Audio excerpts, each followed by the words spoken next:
ఆదికాండం 22వ అధ్యాయంలో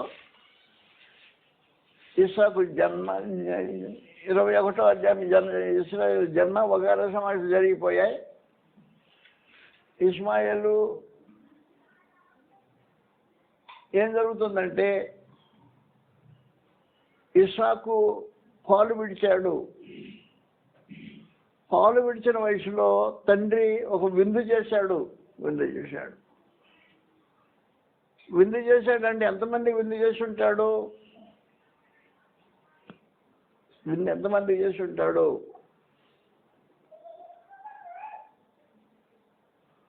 వాళ్ళ ఇంటి జనం ఎంతమంది? ఇంటి జనం ఎంతమంది తెలిసిన మీకు ఎవరికైనా? 954. వీళ్ళిద్దరితో కట్టి 56. 956 మందికి విందు చేశాడు. కొడుకు బర్త్డే కదా అది, పాలు విడిచేదంట, విందు చేశాడు. 950 మంది విందు చేసినప్పుడు ఏం జరిగిందంటే ఇస్మాయిలు 13 ఏళ్ల వయసు వాడు ఇస్సాకును బాధ పెట్టాడంట. వారి మాటలు చదువుతాం గ్రంథాలలో రాబడింది. 12-22వ అధ్యాయంలో ఈ సమాచారం రాబడింది. ఇస్మాయిలు ఇస్సాకును బాధించితే పరమదేవుడు ఇలాగ ఒప్పో తెలియజేసే సమాచారం తెలియజేశాడు. క్షమించి 21వ అధ్యాయంలో 8వ వచనం, ఆ పిల్లవాడు పెరిగి పాలు విడిచాను. ఇస్సాకు పాలు విడిచిన జనమందు అబ్రహాము విందు చేశాను. అప్పుడు అబ్రహామునకు ఐగుప్తురాలైన అగరుకైన కుమారుడు పరిహసించుట శారా చూసి, ఈ దాసిని దీని కుమారుడిని వెళ్ళగొట్టును. పరిహసించుట చూచి ఎవరిని? తమ్ముడిని అన్న పరిహాసం చేస్తున్నాడంట. కుటుంబంలో ఉన్న గలమ పరిహాసం చేస్తుంటే అప్పుడు చెప్పాడు, వెళ్ళగొట్టుము.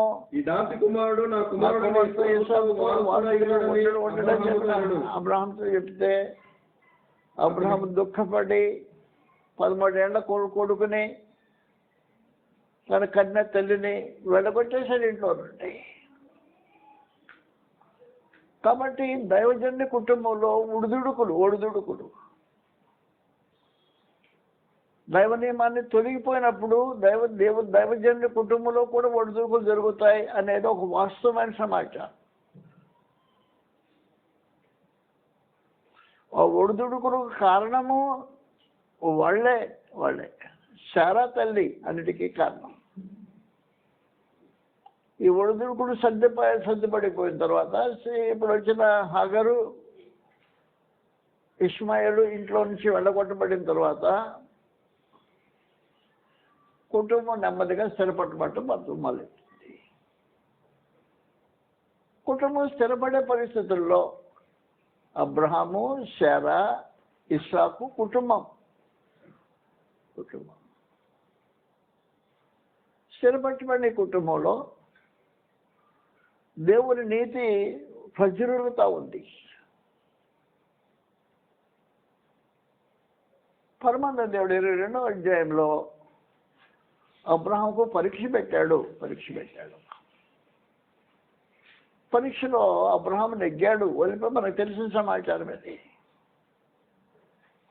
పెంచబడుతున్న కుమారుడు దేవుని యందు భయభక్తి కలిగిన వాడు. ఇస్సాకుకు దేవుడంటే భయమంట. కుర్రాడికి దేవుడంటే భయమంట.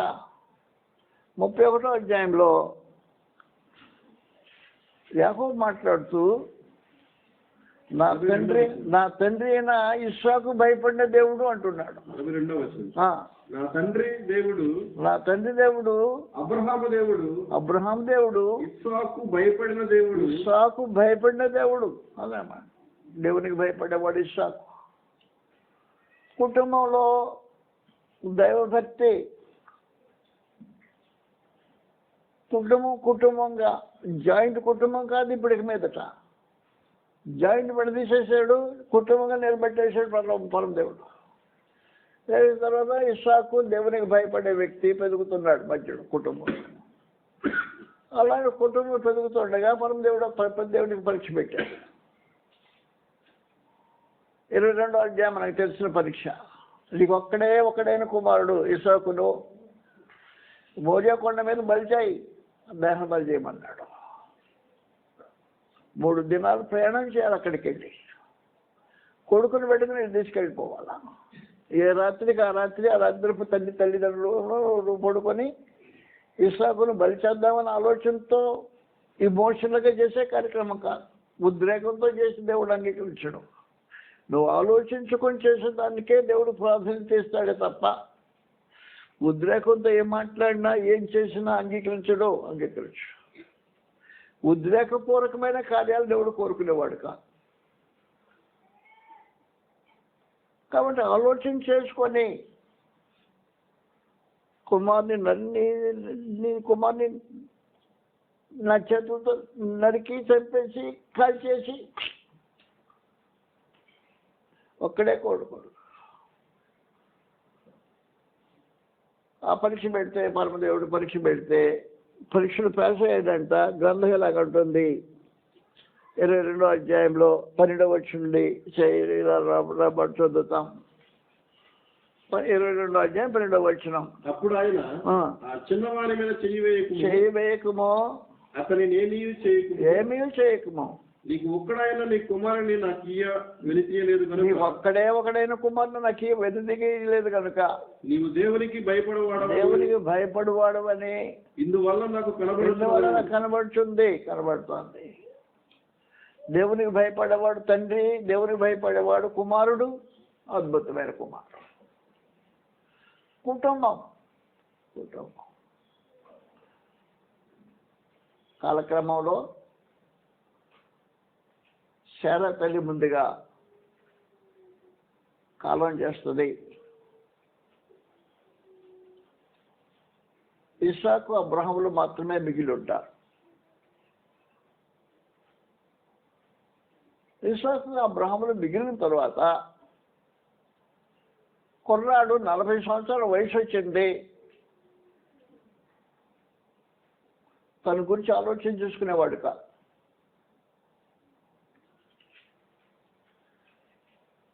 తండ్రి స్వయంగా తానే కుమారుని యొక్క వివాహ వేడుకలు గురించి ఆలోచన చేస్తున్నాడు.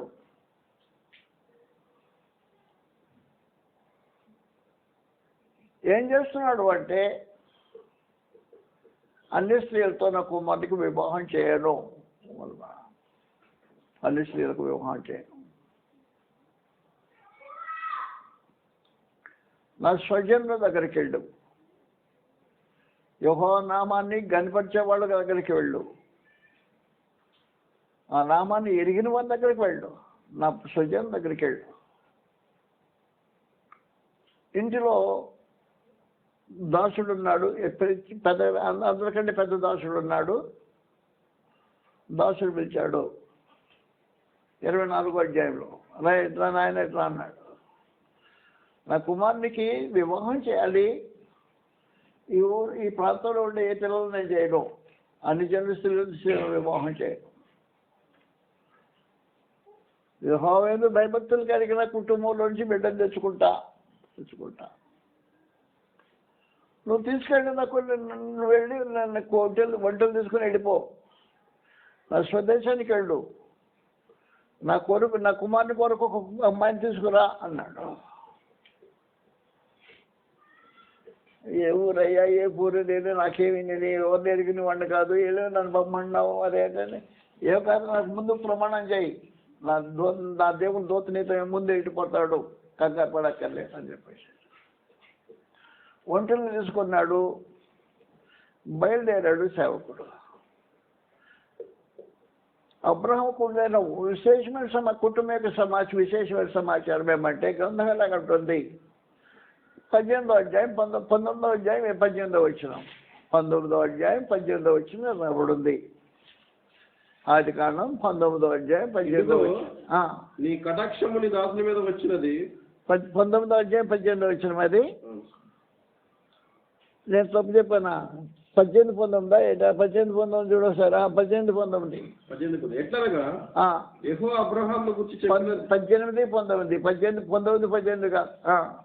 ఎట్లనగా యెహోవా అబ్రహామును గురించి చేయనట్లు తన తరువాత తన పిల్లలను తన ఇంటి వారును నీతి న్యాయములు జరిగించుచు యెహోవా మార్గమును గైకొన్నట్లు అతడు వారికి ఆజ్ఞాపించగలిగిన ఒక వ్యక్తిత్వం. బతిమాలాల్సిన అవసరం ఉండదు. ఆజ్ఞాపించగలిగిన వ్యక్తిత్వం. చేయి పని చేయి అని చెప్తాడు, అంతే సమాచారం. తన పిల్లలను ఇంటి వారిని ఆజ్ఞాపించగలిగిన ఒక వ్యక్తిత్వం కలిగిన వాడు అబ్రహాం. కాబట్టి ఇప్పుడు వాసన ఏం జరిగిందంటే, దాసుని పిలిచాడు, ఆజ్ఞాపించాడు. పోయి రావు నా నాకు బిడ్డ కొరకు ఒక అమ్మాయిని తీసుకురా అన్నాడు. అయ్యా ఈ కుర్రోడు చూడకపోతే అమ్మాయి రాదేమో, ఏం చేయమంటావు అంటే, నా కొడుకు నాకు తీసుకెళ్ళకూడదు, దాని దూతను పంపిస్తాడు దేవుడు, నీకు ముందుకు వెళ్ళిపో అన్నాడు. వెళ్ళాడు.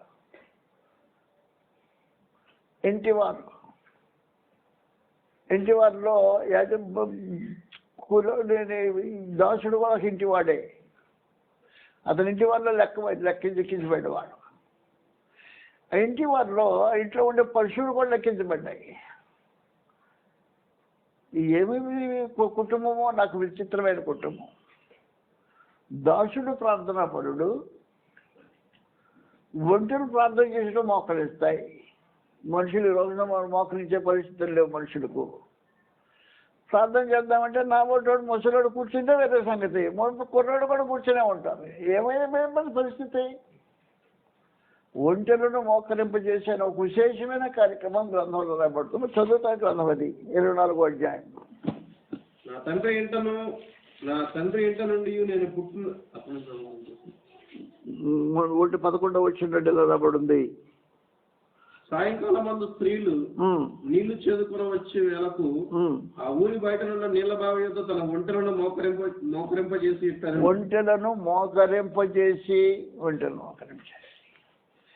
మనుషులు మోకరించరు ఈ రోజు దేవుడి సముఖంలో.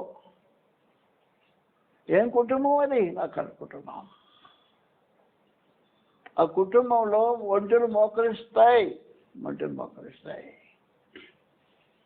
అందులో దాసులు తీసుకెళ్తున్నాడు, ఒంటెలు తీసుకెళ్తున్నాడు. ఏం చేయాలో దోషం తెలియదు. ఊరిండాడు, బావి దగ్గర నిలబడ్డాడు, ప్రార్థన చేస్తున్నాడు. అయ్యా, నా యజమానుడు పంపించిన పని ఏమవుతుందో నాకు తెలియలా. నేను నీకే పరీక్ష పెడుతున్నా. ఎవరికి? దేవుడిని పరీక్ష పెడుతున్నా. అమ్మాయిలు బావి నీళ్ళు తీసుకోవడానికి వస్తారు. వచ్చినప్పుడు అమ్మ నేను కసి నీళ్ళు పోయమని నన్ను అడిగితే, నీవు తాగు, నీ ఒంట్లో కూడా పెడతాను ఏ అమ్మాయి అంటుందో ఆ అమ్మాయి మా యజమానికి భార్య అయి ఉంటుంది, కుమారునికి భార్య అయి ఉంటుంది అని చెప్పని పరీక్ష పెట్టి మాకు ప్రార్థన చేస్తాడు. మొదలెట్టేశాడు. ప్రార్థన చేసేటప్పుడు అమ్మాయి వచ్చింది. ఒక అమ్మాయి వచ్చిన తర్వాత అమ్మ కలిసి నీళ్ళు పోయేవా అన్నాడంట.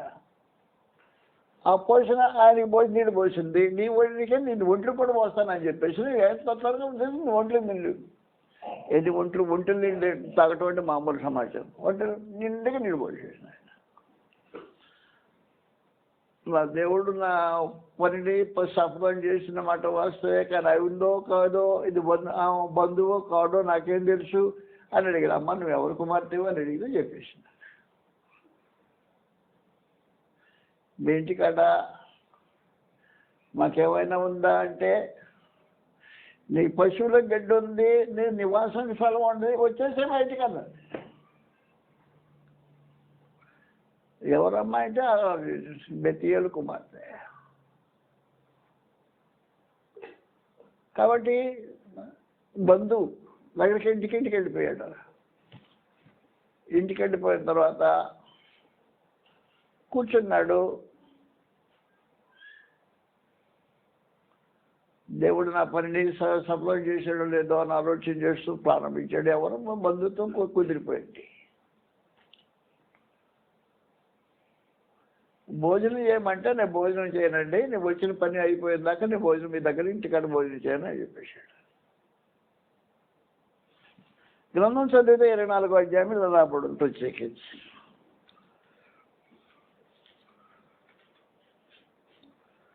24వ అధ్యాయంలో నేను ఎవరి మధ్య కాపురం ఉన్నానో 3వ వచనం, కనానీల కుమార్తెలో ఒకదానిని నా కుమారునికి పెళ్లి చేయక నా స్వదేశమందు నా బంధుజనుల యొద్దకు వెళ్ళి ఇస్సాకును నా కుమారునికి భార్యను తెచ్చినట్లు ఆకాశం యొక్క దేవుడును భూమి యొక్క దేవుడును అనే యెహోవా తోడని నా నీ చేత ప్రమాణం చేయించుదని చెప్పారు. ఆ దాసుడు, ఈ దేశంలో నా వెంట వచ్చేటకు ఒకవేళ ఆ స్త్రీ ఇష్టపడని ఎడల నీవు బయలుదేరి వచ్చిన ఆ దేశంలోకి నేను నీ కుమార్ని తీసుకొని పోవాలనా అని అడుగుగా అబ్రహాము, అక్కడికి నా కుమార్ని తీసుకొని పోకూడదు సుమే, నా తండ్రి నుండి నేను పుట్టిన దేశం నుండి నేను నన్ను తెచ్చి నాతో మాట్లాడి నీ సంతానములకు ఈ దేశం ఇచ్చేదని ప్రమాణం చేసిన నాతో చెప్పిన పరలోక దేవుడు యెహోవా తన దూత నీకు ముందుగా పంపను. అక్కడ నుండి నీవు నా కుమారునికి భార్యను తీసుకొని వచ్చేది. అయితే నీ వెంట వచ్చేటకు ఆ స్త్రీ ఇష్టపడని ఎడల ఆ ప్రమాణం నుండి నీవు విడుదల పొందవని నీవు నా కుమారుని అక్కడికి తీసుకుని పోకూడదని అతనితో చెప్పాను. 10వ వచనంలో, అతడు తన యజమాని ఒంటిలో 10 ఒంటిలను తన యజమాని ఆస్తిలో శ్రేష్టమైన నానావిధ మరుసం తీసుకుని పోయాడు. అతడు లేచి నాహారు పట్టణం చేరి సాయంకాలం అంతా నీళ్లు చేతుకొని వెడకు ఆ ఊరి బయటకు బావి వద్దకు ఒంటిలో మోకరింపజేసి ఇట్లన్నాడు, నా యజమానుడు అబ్రహాము దేవుడికి యెహోవా నేను వచ్చిన కార్యము త్వరలో సఫలం చేసి నా యజమానుడు అబ్రహాము మీద అనుగ్రహం చూపము, చిత్తగించము. నేను ఈ నీళ్ళు ఓటు నిలుచున్నాను. ఈ ఊరి పిల్లలు నీళ్లు చేతుకుంటూ వచ్చుతున్నారు కాబట్టి నేను నీళ్లు త్రాగున్నట్లు నీవు దయచేసి నీ కడుపును ఉంచమని నేను చెప్పగా నీవు త్రాగుము, నీ ఒంటెలకు నీళ్లు పెట్టదని ఏ స్త్రీ ఏ చిన్న చెప్పును ఆమెయే నా సేవకుడని నీ సేవకుడని ఇస్సాకు కొరకు నీవు బట్టేది కాక, అందువల్ల నీవు నా యజమాని మీద అనుగ్రహం చూపుతుందని తెలుసుకుందామని నన్ను.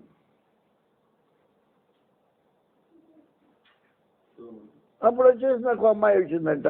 16వ వచనంలో, ఆ చిన్నది బిక్కిలి చక్కనిది, ఆమె కన్యక, ఏ పురుషుడు ఆమెను కూడలేదు. ఆమె బావి వద్దకు దిగిపోయి కడవలు నీళ్లతో నింపుకొని ఎక్కి రాగా ఆ సేవకుడు ఆమెను ఎదుర్కొంటూ పరిగెత్తుకి నీ కడవలో నీళ్లు కొంచెము దయచేసి నన్ను త్రాగనిమ్మని అడిగాను. అందుకు ఆమె అయ్యా త్రాగుమని చెప్పి త్వరగా తన కడవను చేతిని దించుకొని అతనికి దాహం ఇచ్చును. అతనికి దాహం ఇచ్చిన తర్వాత నీ ఒంటిని త్రాగమట్టుకు వాటికి నీ త్రాగుతని చెప్పి తర్వాత త్వరగా గాడిలో తన కడవను కుమ్మరించి చేరుటకు ఆ బావికి పరిగెత్తుకొని పోయి అతని ఒంటెలన్నిటికీ నీళ్ళు చేరిపోతును. ఆమె తేలి చూచి తన ప్రయాణమును యెహోవా సఫలము చేసెను తెలుసుకుని వాళ్ళది ఒంటెను త్రాగుటైన తర్వాత ఆ మనుషుడు అరకొలం ఎత్తుగా బంగారపు ముగ్గు కమ్మిని ఆమె చేతులకు 10 తులముల ఎత్తుగా 2 బంగారపు కడములను తీసి ఎవరి కుమార్తెవు దయచేసి నాతో చెప్పుము, నీ తండ్రి ఏంట మేము ఈ రాత్రి బస చేయుటకు స్థలం ఉన్నదా అని అడిగాను. అందుకామె నేను నాహోరుకు మిల్కా కనిన కుమారుడకు బతుయేలు కుమార్తెలను మరియు ఆమె మేత చాలా గడ్డియు మేతయు రాత్రి బస చేయుటకు స్థలమును ఉన్నవనగా మనుషుడు తన తల వంచి యెహోవాకు మొక్కి అబ్రహామును నా యజమాని దేవుడైన యెహోవా స్తుతింపబడును గాక, ఆయన నా యజమానికి తన కృపను తన సత్యమును చూపటం మానలేదు. నేను త్రోవలో ఉండగానే యెహోవా నా యజమాని బంధువుల ఇంటికి నన్ను నడిపించినను. చిన్నది పరిగెత్తుకుని పోయి ఈ మాటలు తన తల్లి ఇంటి వారికి తెలిపాను. 33వ వచనంలో అతనికి భోజనము పెట్టించను గాని అతడు నేను వచ్చిన పని చెప్పక మునుపు భోజనము చేయనగా లాభాలు చెప్పుమనను. అంతటా అతడు ఇట్లను, నేను అబ్రహాము దాసులను యెహోవా నా యజమానుని బహుగా ఆశీర్వదించిన గనుక అతను గొప్పవాడాయను. అతనికి గొర్రెలను గొడ్లను వెండి బంగారములను దాసి జనములు ఒంటెలను గాడిదలను దయచేసును. నా యజమాని భార్య అయిన శారా వృద్ధాప్యంలో నా యజమానునికి కుమారుడు కలెను. నా యజమానుడు తనకు కలిగిన యావత్తు అతనికి ఇచ్చి ఉన్నాడు. మరియు నా యజమానుడు నాతో, నేను ఎవరి దేశమందు నివసించుచున్నానో ఆ కానానీయుల పిల్లలలో ఒక పిల్లను నా కుమారునికి పెళ్లి చేయవద్దు. అయితే నా తండ్రి ఇంటికి నా వంశస్థుల యొద్దకు వెళ్ళి నా కుమారునికి పెళ్లి చేయుటకు ఒక పిల్లను తీసుకుని రావాలని నా చేత ప్రమాణము చేయించును. అప్పుడు నేను నా యజమానులతో, ఆ స్త్రీ నా వెంట రాదేమో అని చెప్పినందున అతడు ఎవరి సన్నిధిలో నేను జీవించుచున్నానో ఆ యెహోవా నీతో కూడా తన దూతను పంపి నీ ప్రయాణము సఫలము చేయునను గనుక నీవు నా వంశస్థులలో నా తండ్రి ఇంట నుండి నా కుమారునికి భార్యను తీసుకుని వచ్చేదవు. నీవు నా వంశస్థుల యొద్దకు వెళితివా ఈ ప్రమాణము విషయంలో ఇక నీకు బాధ్యత ఉండదు. వారు ఆమెను ఇయ్యని ఎడల కూడా ఈ ప్రమాణం విషయంలో నీకు బాధ్యత ఉండదని చెప్పాను.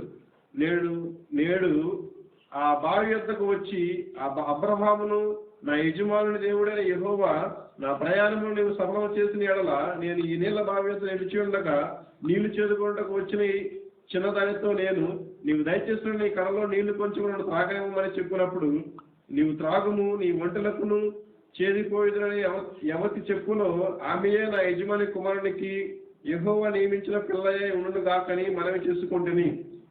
నేను నా హృదయంలో అట్లా అనుకుంటూ చాలింపక ముందే రెబ్కా భుజం మీద తన కడవను పెట్టుకుని వచ్చి ఆ బావిలోనికి దిగిపోయి నీళ్లు చేదుకొని వచ్చెను.